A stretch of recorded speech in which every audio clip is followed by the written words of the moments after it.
Senator Chris Murphy needs no introduction in the state of Connecticut. He has served in the State House of Representatives, State Senate, U.S. House of Representatives, and for the last 8 years as our junior United States Senator.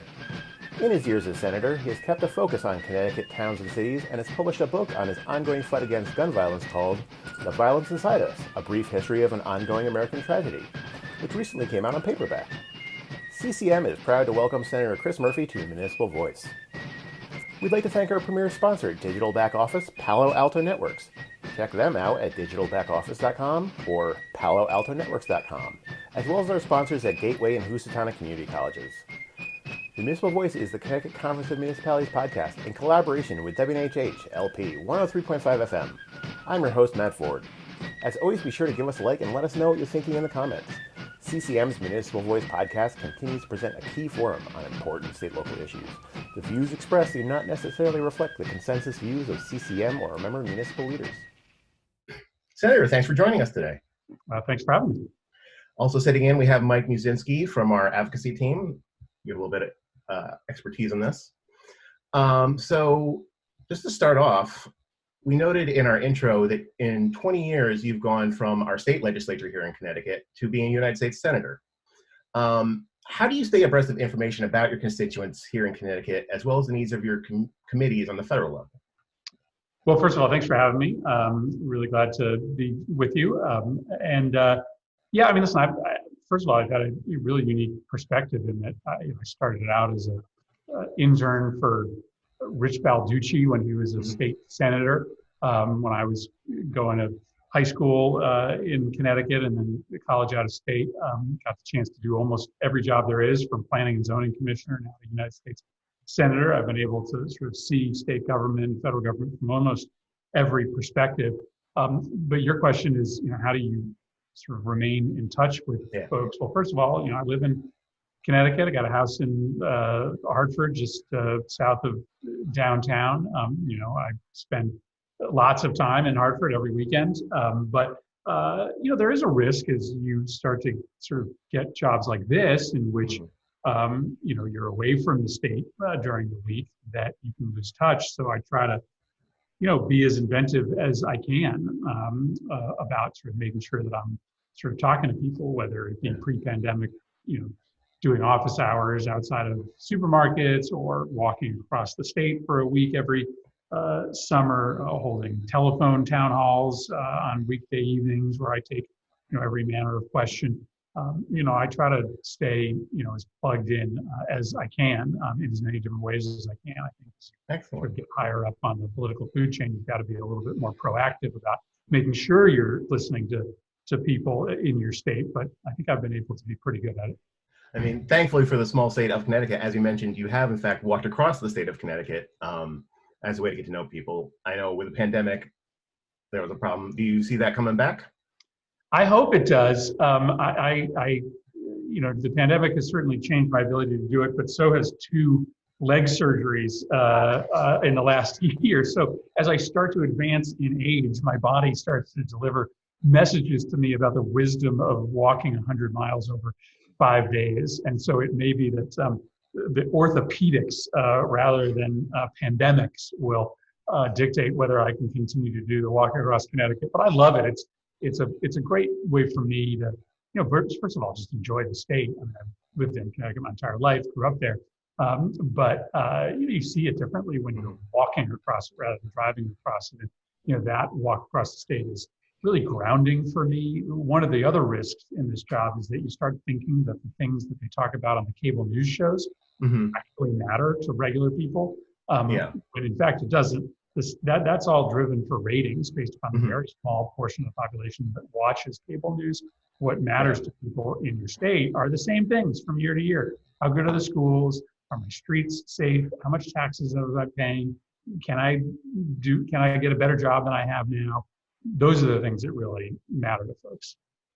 And so you feel like by meeting people face to face, you're hearing things that you wouldn't necessarily hear inside the Washington bubble.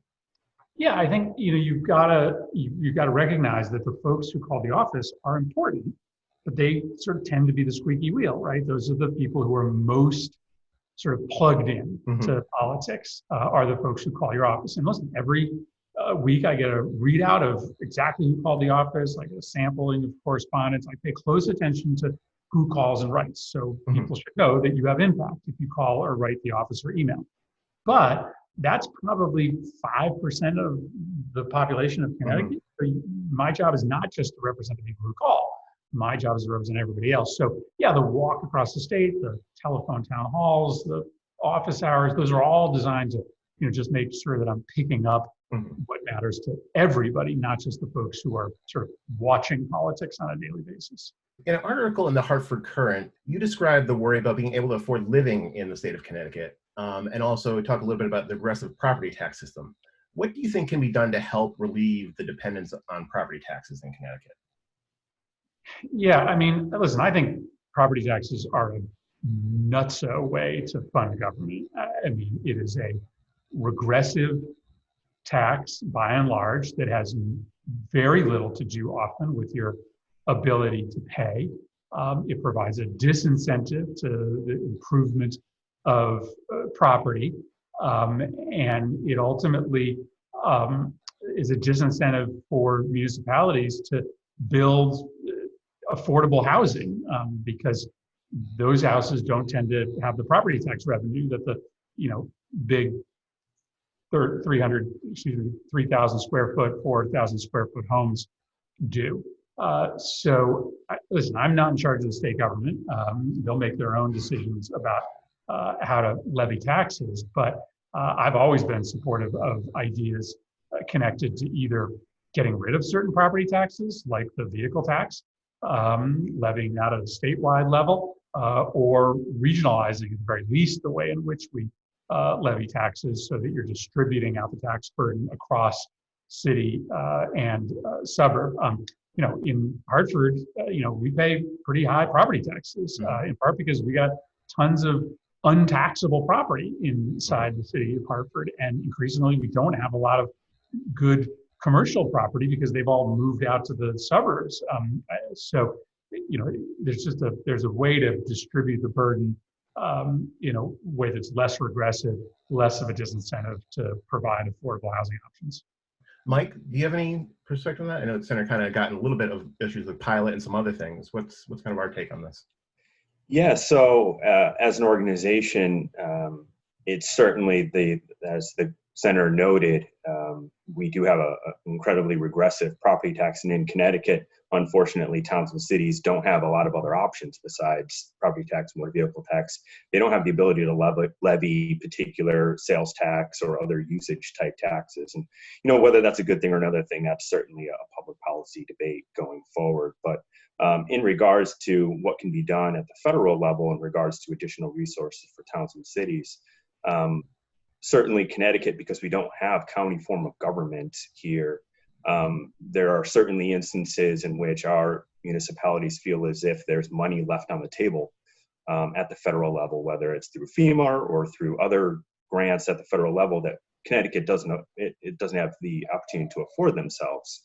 Certainly with the ARP funds, there was this special provision which we greatly appreciate. I know Senator Murphy and others definitely helped push along to ensure we were able to secure some of that funds. But for the senator, is there any work that is considered in regards to additional allocations, so to ensure that towns and cities in Connecticut don't lose out on some of those funds that might be available for other states? Well, there aren't allocations of dollars that go only to counties. So there's no pot of funds that Connecticut doesn't get because we don't have counties. What you're referring to more likely is the fact that there are some applications for funds that are just more attractive because they are benefiting a larger population than just the population of an individual town or a city. That's a problem Connecticut has to fix. I mean, I'll be honest, we should have county government. We should have regional government. We should have the ability to put together packages of funds and projects to sell to the federal government that benefits, more than just a municipality. So I think, to me, that's a problem that needs to be fixed by the state rather than a problem that can be fixed by the federal government. We are such an outlier in Connecticut. It's hard to make policy for our unique situation, right? Because everybody else has counties virtually. And so everybody else can put together funding proposals that benefit a metro region. Connecticut, it's very hard for us to do that unless the state is doing it. And the state often doesn't want to play favorites between one metro region or another metro region.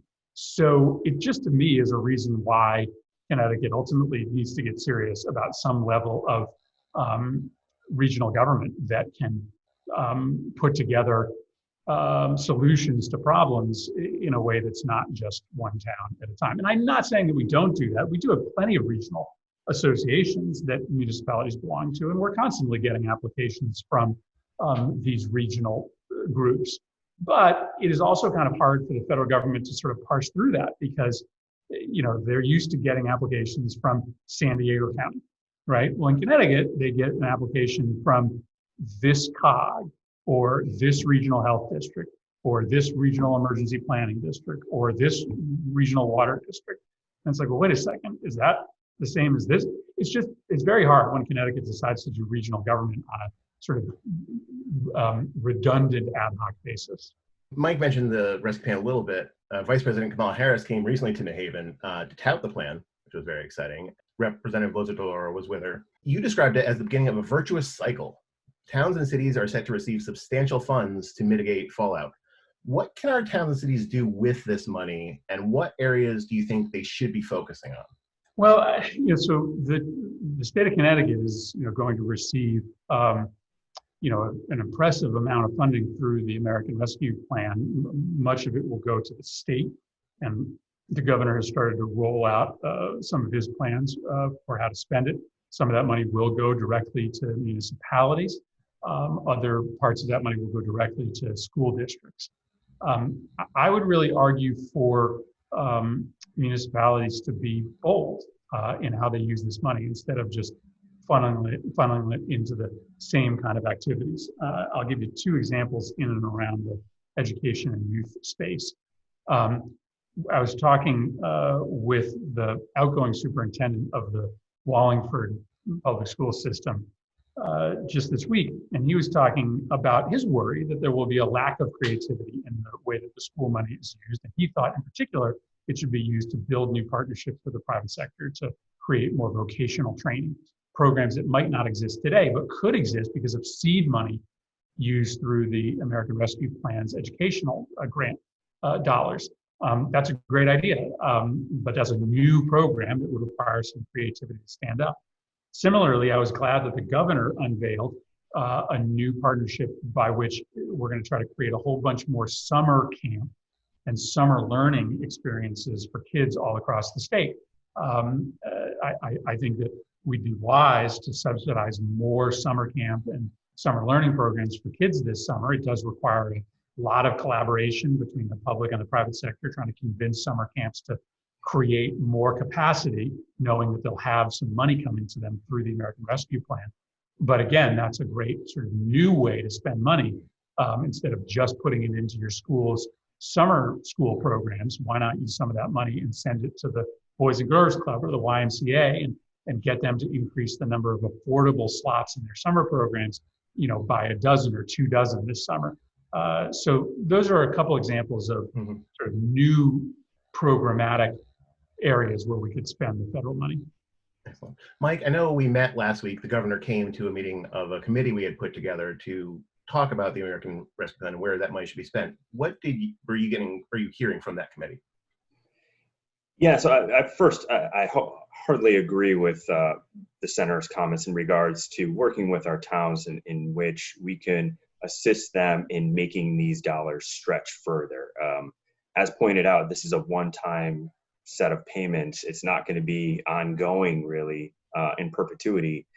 And so this committee that we've put together consists of economists and legal individuals, business representatives, educational representatives that will help our towns and city look at different ways in which this dollar can be spread. Can we invest it in certain programs at the local level so you can see benefits beyond 2026?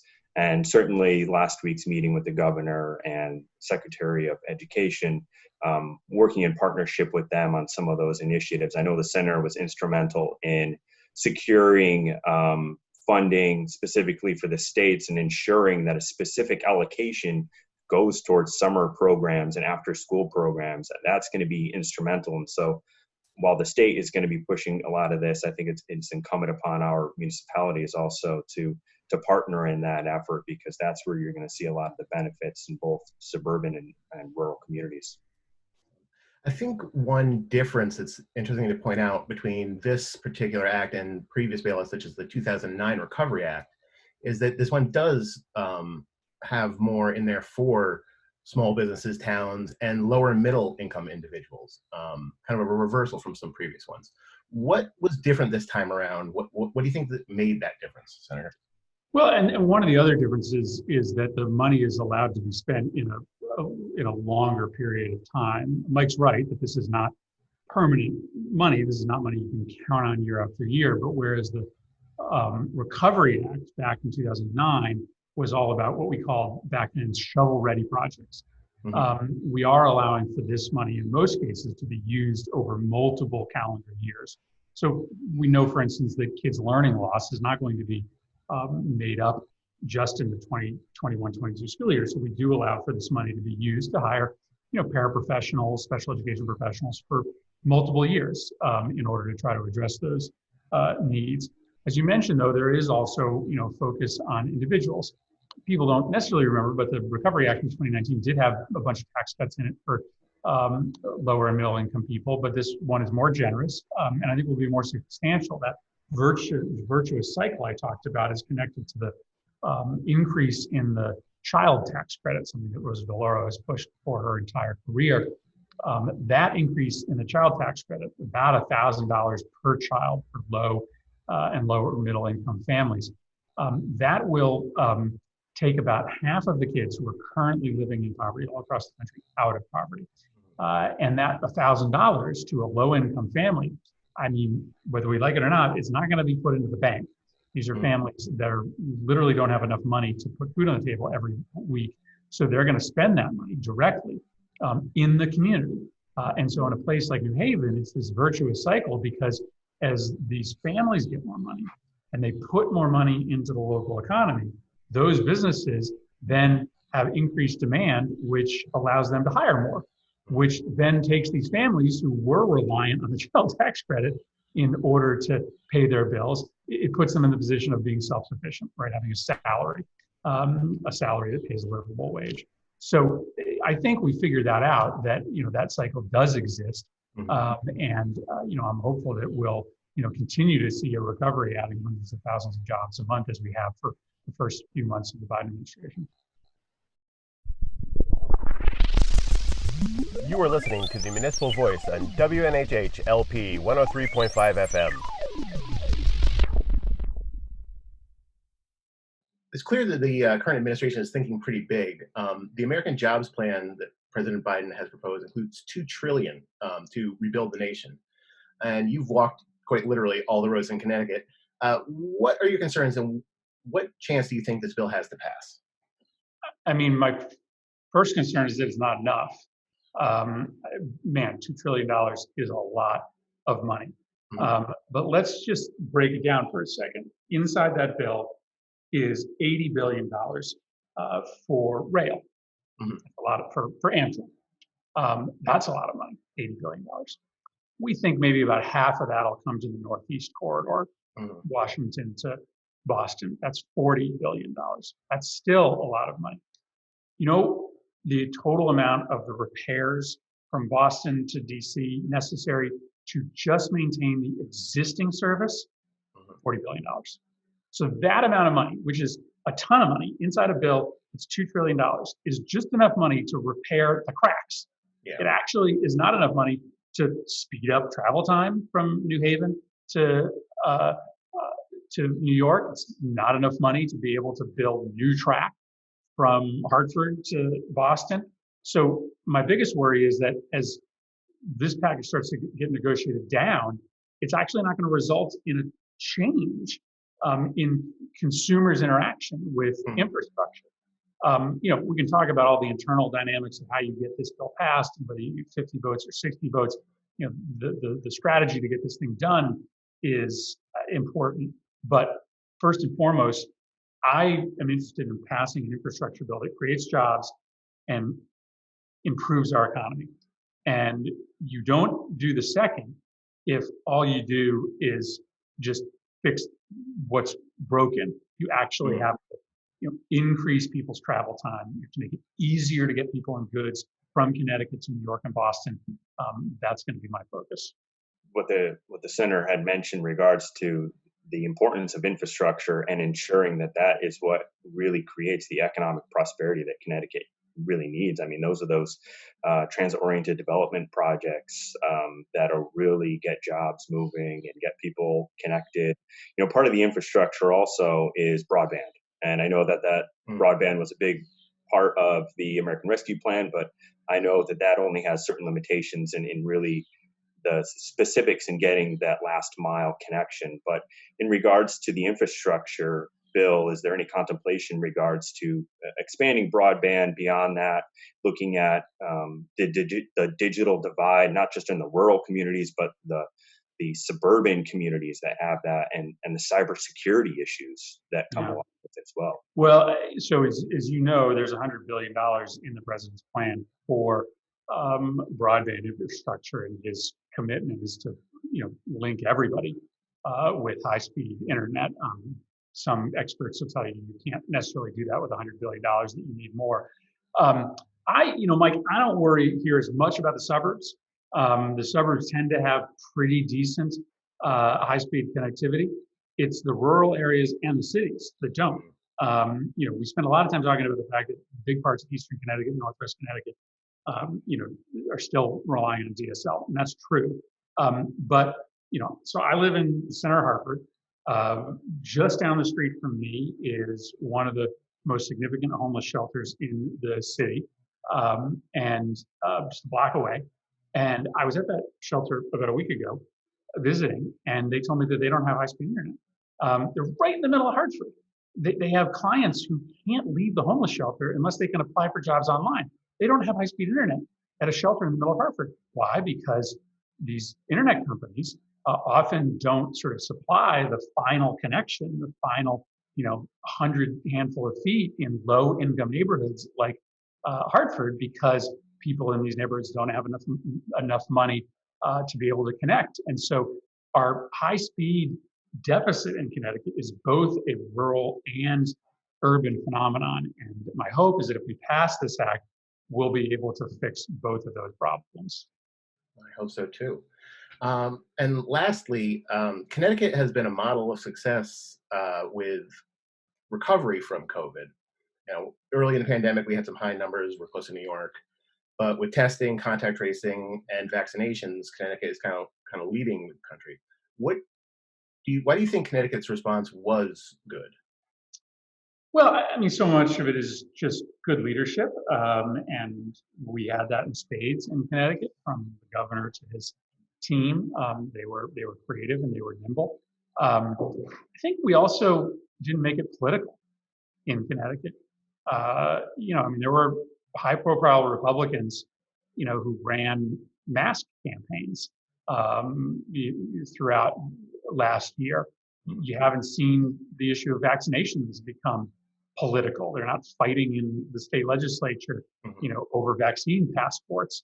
Obviously, there's always politics around the issue of vaccinations in Connecticut, as we know. But on the issue of the COVID vaccine, you haven't seen the fights in Connecticut that have existed in other places. So I think there's a lot of reasons for it. Good leadership and our ability to sort of depoliticize COVID response. I think those have been two hallmark successes.